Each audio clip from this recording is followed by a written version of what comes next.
катыштырбаш керек. Бул мамлекеттин стабилдүүлүгү үчүн талапка жооп бербейт. Асылбек Жээнбеков менен Төрөбай Жулукбаровдун карааны. Булар такыр катышпаш керек шайлоого, азыркы шайлоого. Президент шайлоого катышсын, мага демектен экөө катышпайбы? Но азыркы мамлекеттин стабилдүүлүгү үчүн Асылбек Жээнбеков, Төрөбай Жулукбаров жабой алыс болуш керек беден, аралашпаш керек. Анткени бул опурталдуу. Азыркы президентибизде 61 жашында 62 чыгып алсын кичине бийликте туруп. Өзү уялып калдык, 61 жашында бардык президенттерди кубалап атыпчы. Акаев да, Бакиев да, Отунбаев да адам утуп кетти. Эми эл көзүнө го кичине Отунбаевди роза гүлү менен узаттык. Рахмат роза деп мынтипчи. Эл көзүнө эле. Атак ага деле ичибиз чыкпайт. Анан бир президентибиз мына түрмөдө турат, 3-чү президент. Эки президент тентип жүрөт, аягы сай таппай. Ана азыркы президенттин да мынтип тентип болсо камалып калган каалабайм мен. Мисалы үчүнчү, Асылбек Жээнбеков менен Жулукбаров катышпасын шайлоого, парламент шайлоого.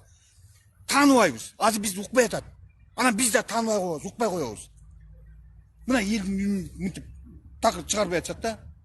4 жыл өкмөт үйүндө 120 кабинетте отурдум деп атасыз. Ал кабинетти ким бердиле, эмне себептен бердиле? Ал 4 жыл отуруп эмне иштерди кылдыңыз ал жерден? Документиңизде жок экен, дипломуңузда жок экен. Эми революциянычы, ошо бизге окшогончу, диплом жокчу, аттестаты жоктор жасап келген атам замандан бери. Кечээкү эле Сталин менен Ленинди кара. Ала кандай кагазы бар экен балардынчы. Ошолор империяны курду. 70 жыл империясы дүйнөнү дүңгүрөттү. А биздики 10 жылга жетпей монтип эметип атат. Ишенимден монтип, үмүтүбүздү монтип өчүрүп атат монтипчи. Анткени мына 120 кабинет демекчи ал төркүнү мында турат. Ошол жерде жанагы убакыт биз өзүбүз бийликти жанагынтип кубалагандан кийин убактылуу өкмөт бул самозванецтер. Ким берди дейсизби? Мен өзүм алдым, эл өзү берди магачы. Убактылуу өкмөт берген жок. Анткени алар өздөрү самозванецтер. Анткени алар өздөрү бизге жагалданып жүрдү. Убактылуу өкмөтчү. Анткени биздин сыртыбыздан алар мамлекетти стабилдештиребиз деп көрсө 10 миллиондогон сомдорду жеп жүрүптүр, акчаларды жеп жүрүптүр аларчы. Ошол эле малда алгачкы айларында. Бирок элди тынчтандырып 5 миң, 10 миң эл келсе да отурула, уккула, кое турула, барып турула. Мына көйгөйдү биз эметели деп мына биз жүрдүк го. Биз сокур тыйын алган жокпуз. Анткени бүлүнгөндөн бүлдүргө алба деген тарбия менен өскөнбүз. Жана убактылуу өкмөттө эмес да. Убакыт ошо 4 жыл иштедик, элдин конфликтолог катары жанагындай чатактын алдын алып эл тынчтанса экен депчи. Менин турап мына Темир Сарыевтен убактылуу өкмөттүн бир мүчөсү чыга калды эле ошо малдачы. Терисин тескери сыйылып, Тарых музейинен өкмөт үйүнүн чейин салып койду. Ошондон эч ким чыкпайт, только мен гана чыкчумун. Анан бул жерден дагы бир мындай айтып кетейин, ошо неге муну айтып атам. Мен ошо жанагы 90-жылдан бери муниципалитетке жокто Масалиев кетсин деп да жүрдүк, эгемендик керек дедик. Анан тети антан самолет менен Акаев келди, анан Акаев дагы кумтөрдү сатты, аны кубаладык, үзөң куш саткандан кийинчи кетелеге тиет экенсиң деп. Андан кийин Бакиев да тетир жолго түштү. Андан кийин ушулардын баарын көргөндөн кийин элди көтөрүп, жанагы элди көтөргөнүн да билебиз. Элдин алдында жүрүпчү. Кайра монтип элди тынчтандырып 2 күн 3 күндө бүт ынтымакка келтирип да жүргөн бизбиз. Бир тиын албай. Бирок акыбызды гана эл менен биздин акыбызды гана тиги убактылуу өкмөт жеп кетти тагын көрүп. Мына стабилдүүлүккө деген акчаны мынтип жеп кетиптир. Анан кийин билип атабыз. Анан айтайын дегеним, муну мен эмнеге айтайын деп атканым. Азыркы жүздөгү алдагы боло турган парламенттик шайлоону мен Сооронбай Жээнбековдун аягы сай таппай тентип калган Акаев Бакиевдей болуп, болбосо Атамбаев болуп түрмөдө жатып калган мен каалабайм. Бир гана анын элге мынтип ынандыра турган бир гана кадам бар. Бул бир тууганы жанагы Асылбек Жээнбеков. Анын досу жанагы Жулукбаров деген. Жанагы Баткенден колун тартсын, анан дагы монтип шайлоону ишип чоң дебесин. Ар жакта болсун. Бирок анан жанагы өкмөт үйүндө бир Эмил Бусурманкулов деген бир жыйыны бар, президентчи. Ошол кичине башка жумушта четкерээк эле башка жумуш берсинчи айнайын. Ошо бир деп. Анан жанагы мактап да коеюн, бүт эле туугандар жаман эмес. Бирок күйөө бала сайбай жакшы бала экен, тартиптүү бала экен. Мен ойлогом, көп мындай баамдадык, сыртынан карадык, жанагы Өзбекстандын тиги президенттин күйөө балдары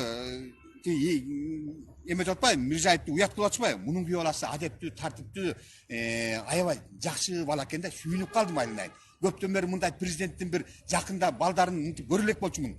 Бул Сооронбай Жээнбековдун азыркы күйөө баласы аябай үлгү нуска боло турган бала экен да, кийинкилердин балдарыначы мындайчы. Эмне иш кылат күйөө баласы, эмне иш кылат? Күйөө баласы азыр мен билгенден жогорку кеңеште өкмөт үйүндө иштечи, мурун тышкы иштер боюнча бөлүмүндө иштечи, азыр жогорку кеңештин тышкы иштер боюнча бөлүмүндө катардагы кызматкер болуп иштейт да. Муну эмнеге мактап атам? Анткени куулук сумдугу жок бала экен. Ашыкча кыялын көрсөткөн жок. Эрке талтаңдыгын көрсөткөн жок. Анткени чоң атасы гайы болчу. Бул баланын атасычы. Мындай чоң атасы гайы болчу. Анан тартиптүү эле көрүндү да, мынтипчи, ток өскөн, тарбия көргөн бала экен. Буга жакшы. Бирок ийнисин алыс кылсын, анан жыйынын алыс кылсын, тетигин десинчи. Эмили Бусманкулов менен Асылбек Чебековду алыстасын. Жанагы Зулукартты коштуруп атаан көрүп. Тиги эмеге кошту. Мына ушул ойду айткым келет да. Азыркы жакынкы боло турган митингдер башка, бул башка жөнү башка. Бирок алда келген шайлоону элде тааныш керек. Сооронбай Жээнбеков да 62 ноябрь айында чыгыш керек. Кийинде соогунун аягына чейин отуруш керек. Ушуга көлөкө чурган бир гана Асылбек Жээнбеков менен Төрөбай Зулукаров болот. 2010 кийин сиз ошол кабинетте отуруп, элди кантип митингтерге чыгып, элди успокойтуп жүрдүңүзбү? Эми мен кыргызчылмын өзүм. Onu айтайын сизгечи. Мен кыргызчылмын. Маселен жана 5000, 10000 митинг келгенде мен как конфликтолог катары, психолог катары элдин тилин таап алам. Мына 7 апрелде деле Темир Сариевке ичим чыкпайчы. Данияр Үсөтов менен кантип чай ичип, кантип сүйлөшкөн, ичим чыкпагандан элди отур деп туруп Токтай Мөталиева эжебизди өзүн переговорго өзүн киргизин го бергечи. Мына элди отур деген отурду. Андан кийинки митингтерде дагы мынтип эл мынтип убатты, бирок элдин таламында кабыргасынан коюп аттык да. Ошол маалдачы ошончо стабилдүүлүк келди да, биз да салымыбызды коштук да. Анан мен берде мен оюмду мен колко кылып бу жака бийликке агып айтканы келген жок. Бар болгону кырсыктын бөйдө жанагынтип чаң тополоң болуп кетпесин. Дагы бир 3-чү революция болбосун.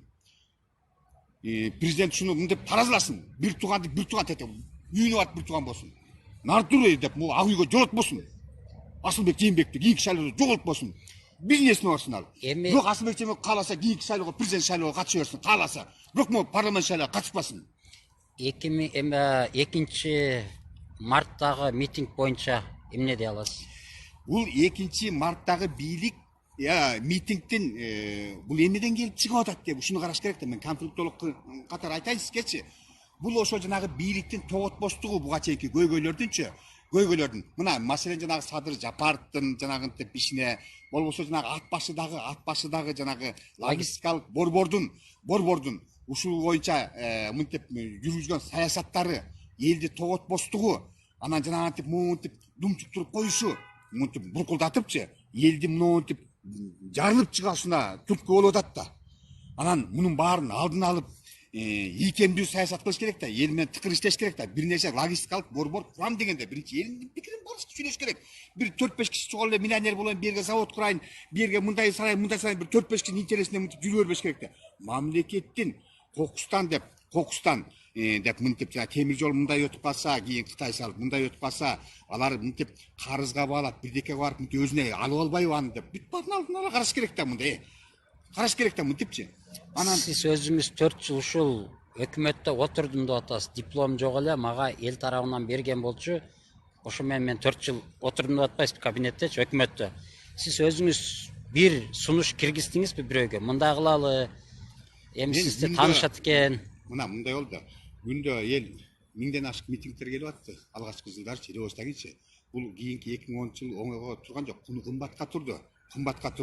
Аябай кымбатка турду. Эл үчүн, казына үчүн, өлкө үчүнчү кымбатка турду. Анан ошол иштерди мынтип көйгөйлөрдүчү ирети менен лоббировать этип аттык да, мынтип ирети мененчи көптөгөн көйгөйлөр, баардык көйгөйлөр келип атты. Ошонун эл анткени булар мындай экен деп жашырган эмне?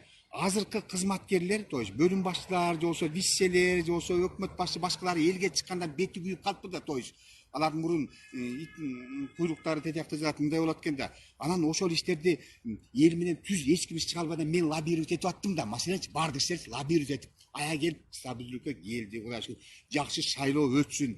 Айрымдары чыгып атты. Ой, биз бакиевчилер келип алды жалаң шайлоого, Атамбаев сатып үйдү, буларга акчасын алып туруп сатып үйдү деп мындай депчи. Ошонун баарын тынчтандырып, иретке келтирип аткан мына биз болдук да. Мына апрелчилер болду да, мэрде жүрдү да. Мындай мынтипчи. Ошол болду да. Ошонун балдардын бири менмин да. Сизге бир суроо. Отунбаева революциядан кийин бир удостоверениялер таратып жүргөн. Кеңеш түскөнбү, же бир ушул жаштарды ушу боюнча маалыматыңыз барбы? Эми бул киши мындай дейм, бул киши батышчыл да бул кишичи. Бул киши болгону 1 жыл иштеди. Бул киши жөнүндө баягы маял киши эмеспенби? Азыр катуураак айтсак жарашпастыр да эмичи. Эл көзүнө бир кишинин карааны боло турсунчу дей туралчы. Бирок ошол кезде тиги бизге берилген, мисалы үчүн мага берилген Апрель Баатыры деген төш белгини мен Атамбаевка тапшырып койгом мына депчи. Силер результат чыгара алган жоксуңар депчи, мынтипчи. Тетиги шопурдун тилин угуп алдың депчи. 4 жетим сен талайың тыркып бүттү деп мынтип аябай нааразы болгом. Сен могуну жазабайсың депчи. Бизге азыр медал таанга биз татыксызбыз депчи. Жанагы лыготтордун да баарынан отказ кылганбыз. Анан азыр Апрель Баатырларына жанагы үй салынып, үй берилип атат дейт. Анан калса дагы Атамбаевдин бийлиги деле, азыркы бийлик деле бир баатырбыз дегендер деле 7 апрелде жүрбөгөн деле өздөрүнчө уюм түзүп алып бир комиссия жанына отуруп алып өздөрүнчө эле мынтип каражат бөлүп атат дейт, үй салып, үй бөлүп атат дейт. Аны деле укканыбыз жок баягы биз андайларда биз фанатпыз. Бул жолдо 300 миллион сом деп. 300 миллион сом 20-жылга. Bir жылына 300 миллион сом да кошумча. İştevi bunun üstünde.